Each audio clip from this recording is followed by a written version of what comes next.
New Orleans can be a tough town to die in. The monsters you read about as a kid, they're real, and they're here.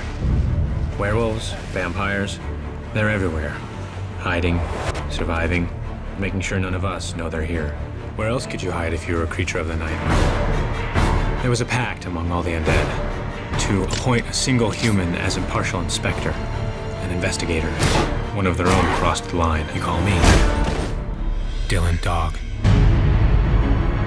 Apparently, the wolves at Port Authority caught wind of something being brought over from the old country. Lines are being crossed. Kinda end up starting a war. The heart. It is called the Heart of Belial.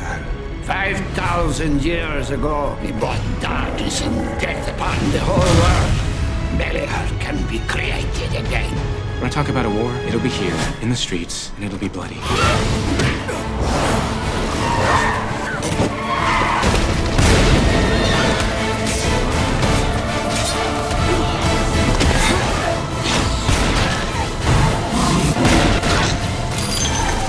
So what's the plan?